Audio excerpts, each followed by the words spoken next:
Hey y'all, this is Alethea from Farmview Creators. Today we're going to work on a really cute farmhouse decor set. It comes with several pieces. I went ahead and sprayed the pieces that I wanted to keep the score lines on. It has a barn, a quilt block, a sign, a banner, and a little cutting board. So I'm getting all the pieces arranged so that I know what they kind of look like together before I start painting. This kit is from the Rust Covered Cottage by Christina. You know I love her kits. I'm going to start with painting my pieces that I want red with the Paint Couture mineral paints in Barn Door first. And then I will move on to other colors. On the barn where it has those score lines, I am going to mix up some of the paint with water so that it will allow those score lines to stay apparent even after painting. I did kind of sort my pieces based on what color I wanted them. So when I paint anything with a score line, I dilute my paint and then I try to brush it on with the brush pretty parallel to the piece, just swiping kind of sideways. And then on the other pieces, I just go full on with the paint. Those little stars were not wanting to stick, so I just grabbed another piece. I do use my sticky board several times, so sometimes they'll lose the stickiness after a couple of uses. Getting all those pieces nicely covered. I like to go with a fairly thin coat on the first coat and then go a little thicker on the second. Anytime you dilute your paints, you may have to add a third or fourth layer just to get the depth of color that you're wanting to reach. And now I'm hitting those pieces with that second coat. Again, going a little heavier.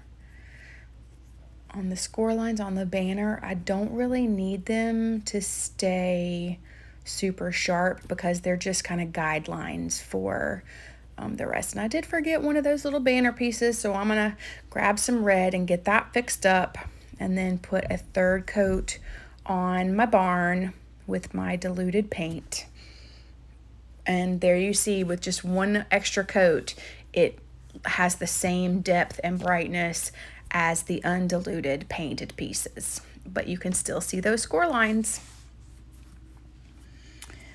So I'm going to get all my red pieces set to the side and move on to my Aquamarine pieces. This again is Paint Couture mineral acrylics in the color Aquamarine. I love how bright and beautiful this color is. It's actually the first time I've used this shade and I really love it. I love anything that is teal and red together because I'm not really into traditionalist colors. A lot of times I like to push the limits. So again, a thin coat on my first layer and then I'll go back with a thicker layer. I'm adding on my white pieces that I'm going to do with Farmhouse Linen mineral acrylics from Paint Couture. And then I will go back and put the other layer of the Aquamarine.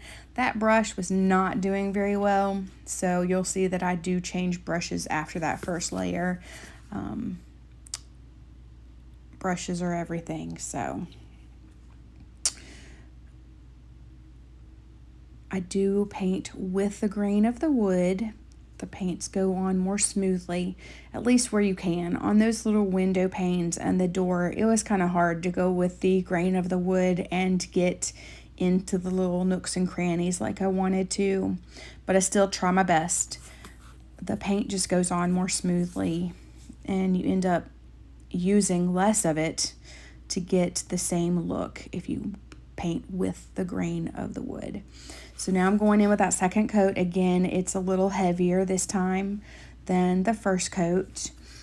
Most of the time, I only do 2 coats. Sometimes with reds and navies, those really dark colors, and then your lightest colors, you'll have to go in with a third coat. But most of the time, 2 coats will do it.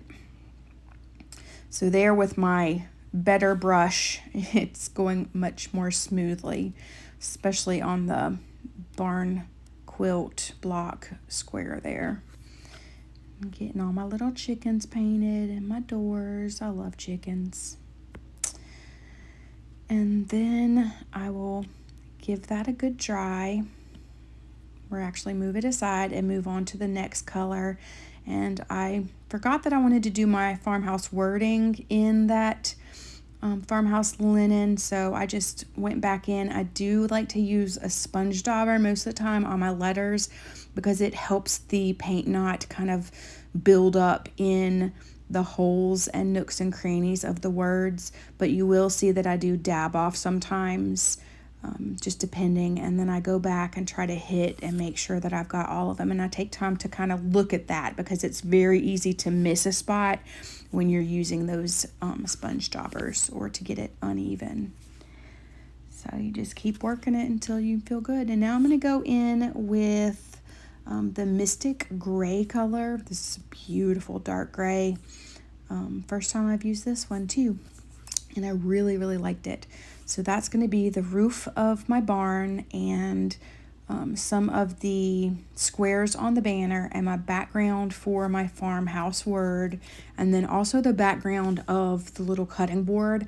I do want to keep those score lines, so I'm diluting my paint and then trying to keep my brush more parallel with the wood piece as I'm putting it down, and that really helps those score lines stay visible. Now I'm going in with my second coat with the sponge dauber, and that F did not want to stay stuck to my sticky tape, so. And now I'm going to give it a good dry, especially that gray, because it did not have as much time to dry. And I'm going to go in with that second layer. It did not take as much paint to get the depth of color, even with the diluting on that cutting board, as it did with the red. So it was pretty quick. But it is a nice deep gray. Sometimes I prefer gray over black. And I'm going to put that to the side and get me some more sticky, and I'm going to stain the easels for these pieces. I am going to stain them on the front and the back because some of the pieces will be visible when you the easels will be visible when you put the pieces in, but you know, it doesn't have to be perfect. So I'm just quickly giving it a nice little coat of the Paint Couture Van Dyke Brown semi-gel stain, just to kind of give it that finished look. And I'm only going to do one layer. I do like to use the terry cloth covered sponges for staining. It helps not get so messy, and I feel like when I use a baby wipe, the baby wipe leaves residue. So. And now I'm going to add my red pieces back to the sticky board because I need to go in and put my top coat on. I like to put my top coat on before I put my pieces together, but I am going in and just distressing those edges first with my Debbie's DIY dark wax.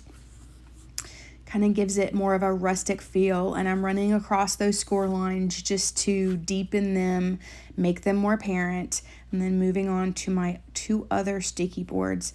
And I am buffing it out with my fingers when I think I've got too much, and that cutting board kind of does look like it has a lot on it, but when you get the other pieces layered on top, it doesn't look like it's so dark.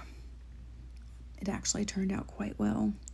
And then on my aquamarine pieces, I did get a little more of the wax than I really wanted. So I just grabbed a baby wipe and kind of buffed some of it out.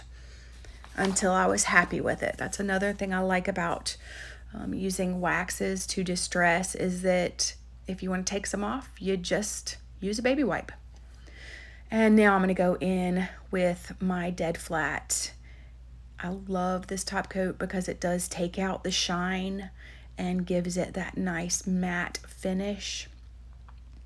I like to do my pieces separately before I glue them together, just because in my experience, when I glue them together and then put my top coat on, there's pooling along the edges of the upper layers, and I don't like that pooling. So I like to brush it on, just a thin, quick layer on the pieces. On those easel stands, I will coat both sides just to protect that finish and to take out the shine. And then I give it a good dry. Make sure that it is well dried before I go in and glue the pieces together. So now I'm going to take off the pieces that I'm actually going to layer and glue together and let the easel dry on its own, making sure everything is nice and dry before I really get to gluing.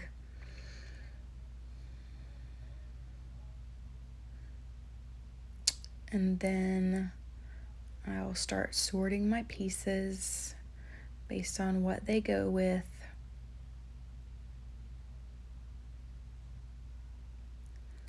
And start putting them together. I'm going to use the art glitter glue. Love this glue because it does not make my fingers sticky. Tried to use it without taking the lid off. I don't recommend that. It does not work that well.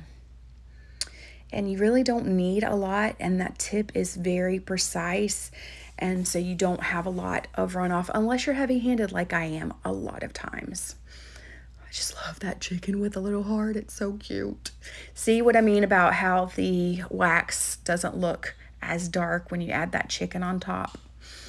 And then I wanted to make sure that my windows were nice and sharp, so I used my weeding tool to kind of get out some of the gumped up paint on the edges, and I made sure that I had my window panes lined up correctly and going the same way, because those triangles are not the same size.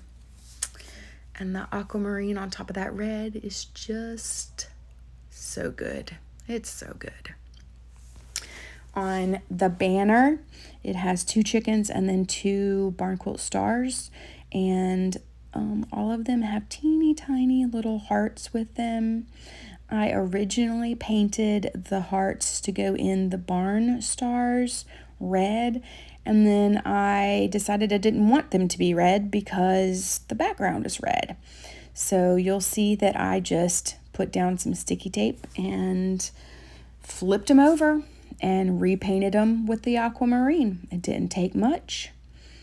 I put on just a heavy layer real quick, gave it a dry, and then it's ready to go.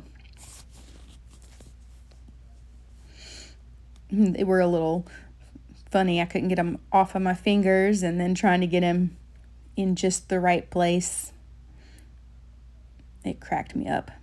They were being silly. And then the barn square. I love barn quilts, so that was actually one of the reasons I got this kit, is because I love barn quilts so much. Another good thing about the art glitter glue is it does not set up quickly, or as quickly as like stick fast and stuff like that. So when I went to put the red stars in the corners, one of them was actually hanging off the side of the edge, so I just had to shift the aquamarine piece down a little bit, and then they all fit perfectly. So that's another reason I like the art glitter glue, is because you have some wiggle room. And then I'm just going to use some hemp that Christina actually ties up the package with and make my banner, and there you have it in the Prim shaker box and on the farmhouse chair.